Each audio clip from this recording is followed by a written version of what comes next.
Tardes, alumnos. Este día toca revisar la clase correspondiente a trastornos depresivos. Bueno, ahí estaba algo de mi currículum.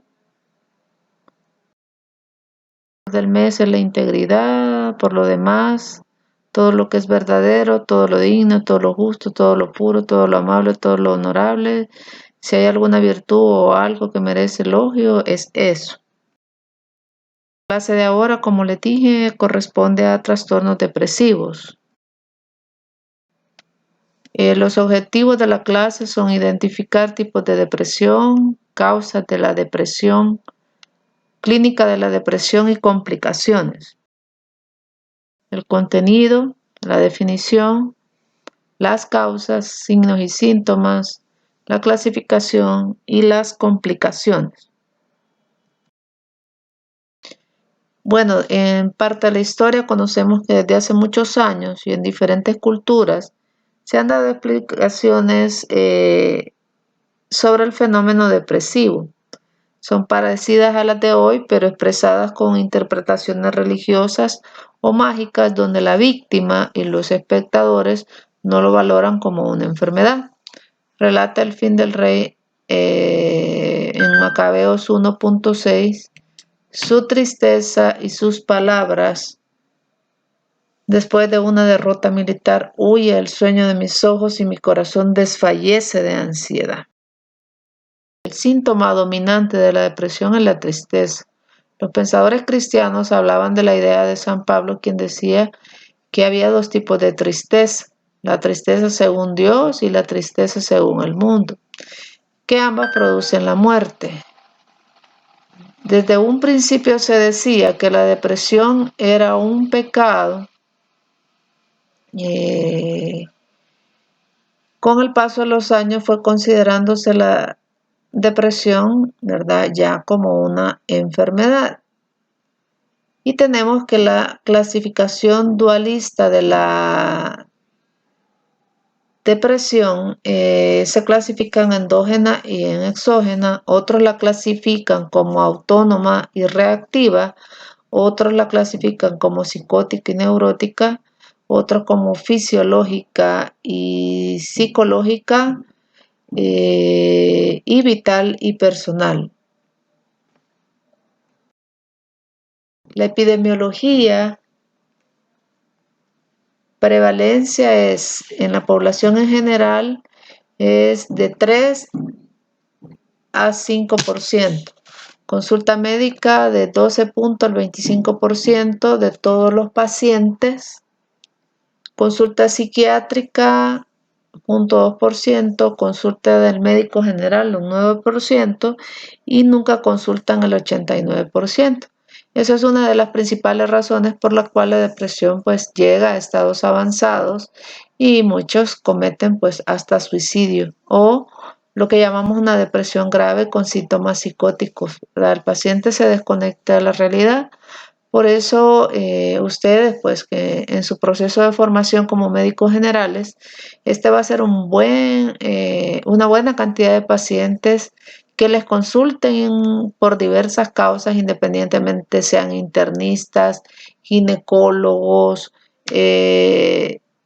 u otra especialización, ¿verdad? Siempre va a consultarles a un paciente por alguna causa depresiva o van a ser aquellos que no mejoran o no responden al tratamiento, ¿verdad? Y es porque el trasfondo tiene una depresión. La epidemiología, la depresión afecta el doble a la mujer que al hombre. La incidencia más alta de la depresión en la mujer se sitúa entre los 30 o 35 años. Los varones casados tienen menos depresiones. La frecuencia de depresión en el varón aumenta con la edad más que en la mujer. El 10 al 20% de las personas que van al médico general tienen depresión. El 50% de los pacientes que ven un psiquiatra son depresivos. El 80% de los depresivos no reciben un tratamiento correcto y el 20 al 30% de las depresiones responden mal a la definición viene del latín depressus, que significa abatido o derribado. Son un grupo heterogéneo de trastornos afectivos que se caracterizan por un estado de ánimo depresivo, disminución del disfrute, apatía y pérdida de interés en el trabajo, sentimientos de minusvalía, insomnio, anorexia e ideación suicida. Otros síntomas que van a veces asociados son la ansiedad y los síntomas somáticos. La etiología, pues acá tenemos uno de los principales, tanto factores internos como factores externos. Vemos los acontecimientos estresantes, la herencia, la personalidad o factores sociales, el desequilibrio de componentes químicos, neurotransmisión, que podemos ver pues en el embarazo, en el posparto o en alguna situación que la genere este desequilibrio. Dentro de la bioquímica cerebral hablamos que hay un cambio en las monoaminas cerebrales y estas son la noradrenalina, la dopamina y la serotonina. La teoría de las catecolaminas postula que en la depresión hay un déficit absoluto o relativo de noradrenalina en sinapsis específicas cerebrales. El déficit de serotonina se debe a una disminución congénita de las células que usan este neurotransmisor. Y acá podemos ver, ¿verdad?, cómo esa sinapsis pues se ve en las células que no hay, ¿verdad?, una adecuada captura o recaptura, y eso hace que en algún momento haya disminución de esta neurotransmisión química. Vemos ahí un cambio en la sinapsis, vemos cómo estas se vuelven más, menos constantes, ¿verdad? Y eso hace que en algún momento pues no se capte estos neurotransmisores adecuadamente. Acá pues hay un caso para que ustedes vean pues uno de los principales síntomas o por las causas que nos llegan a consultar.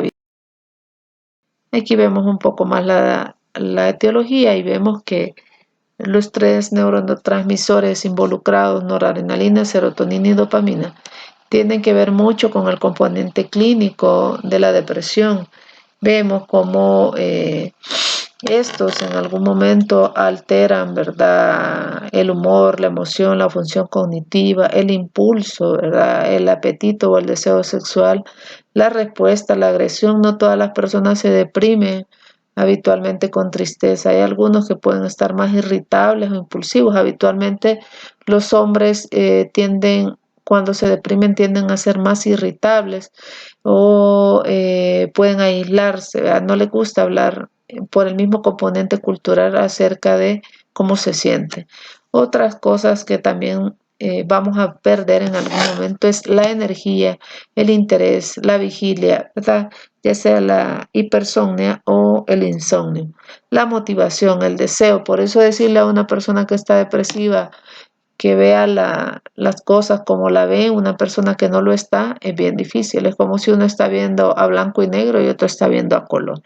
Entonces no es tan fácil, no es solo decirle levántate y no seas haragán, haz esto, haz lo otro, colabora, sino que hay que entender pues esta etiología bioquímica que es tan importante en la depresión. Ciertos síntomas del síndrome clínico, como trastornos del humor, disminución del deseo sexual, trastornos del sueño, del apetito, de la actividad autonómica, sugieren la disfunción hipotalámica.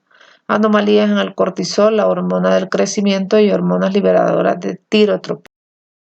Genéticos y familiares, la depresión es mayor de 1.5 a 3 veces más común en los familiares biológicos de primer grado de personas que sufren que en la población en general. Existe concordancia del 65% en gemelos monocigóticos y solo el 14% psicológicos. Freud, factores psicosexuales, psicosocial, desastres naturales, guerras, campos de concentración, y Beck hablaba de los pensamientos distorsionados acerca de el presente y el futuro. Secundarias, vemos medicamentos que frecuentemente están asociados con depresión. Aquí vemos la indometacina, otros comunes como las el trimetoprim sulfa, la grisofulvina, que es un antimicótico, hipotensores como el propanolol, la reserpina, los bloqueadores de canales de calcio, drogas cardíacas como los digitálicos y la procainamida, corticosteroides, que es bien común que las personas lo usen, medicamentos para el Parkinson como la L-Dopa y los anticonceptivos orales, que son los más comunes. Aquí tenemos secundarias a otras enfermedades, tenemos neurológicas, endocrinas, hipotiroidismo, feocromocitomía, hipoglicemia, cardiovasculares, infarto al miocardio, cirugía, infecciones, hepatitis, influenza, tumores como el CA del páncreas y retroperitoneo. Presentación clínica: predominio depresivo, puede tener tristeza, culpa, ideas suicidas. Síntomas somáticos: no duerme, no come, está fatigado, tiene dolor de cabeza, tiene mareos. Y el predominio ansioso: angustia, boca seca, opresión de... La clasificación según el CI-10: depresivo mayor, episodio único, recurrente, distímico, que es una depresión crónica, y otros.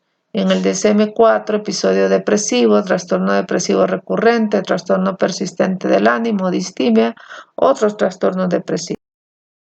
Aquí vemos los criterios de gravedad en un episodio depresivo según el CI-10 y vemos que los criterios generales son: para el episodio depresivo, el episodio debe durar por lo menos 2 semanas continuas. El episodio no es atribuible a abuso de sustancias o a otro trastorno mental orgánico. Presencia al menos de 2 de los siguientes síntomas: humor depresivo de un carácter claramente anormal, para el sujeto, presente durante mayor parte del día y casi todos los días. Marcadas pérdidas de interés o de la capacidad de disfrutar de actividades que anteriormente eran placenteras, falta de vitalidad o aumento de la fatigabilidad. Debe estar presente uno o más síntomas de la lista para que la suma total sea al menos de 4: pérdida de confianza, reproches hacia sí mismo desproporcionados y sentimientos de culpa excesiva, pensamientos recurrentes de muerte o suicidio, cualquier conducta suicida, quejas o disminución de la capacidad de concentrarse, cambios en la actividad motriz, alteraciones del sueño y cambios del apetito.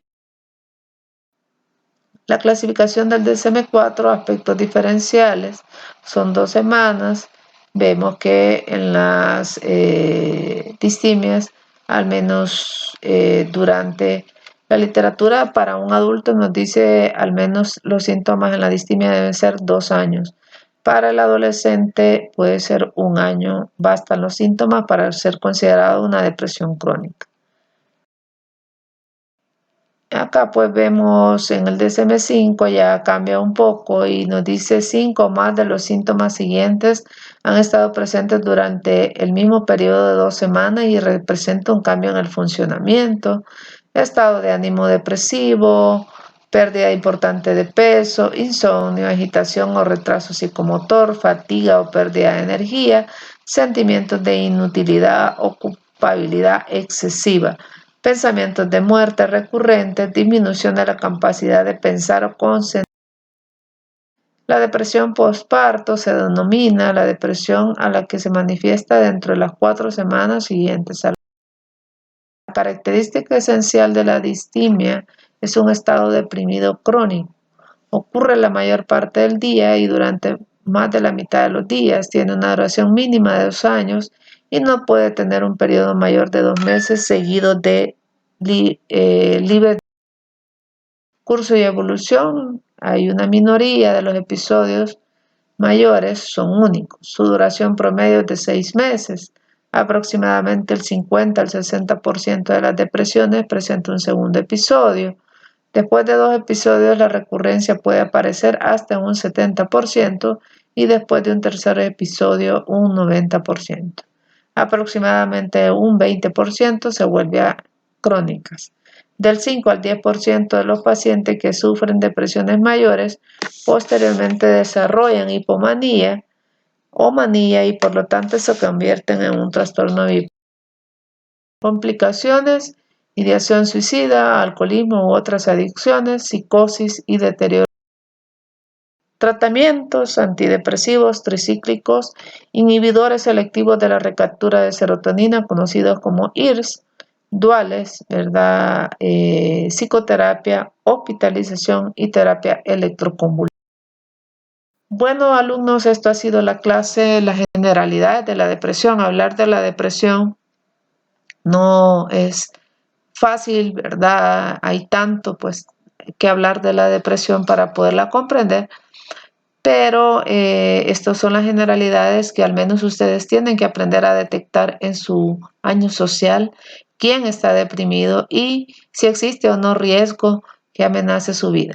Si para alguna duda o comentario de la clase, los espero en el foro que será habilitado este mismo día durante 1 hora. Tengan todos buenas tardes.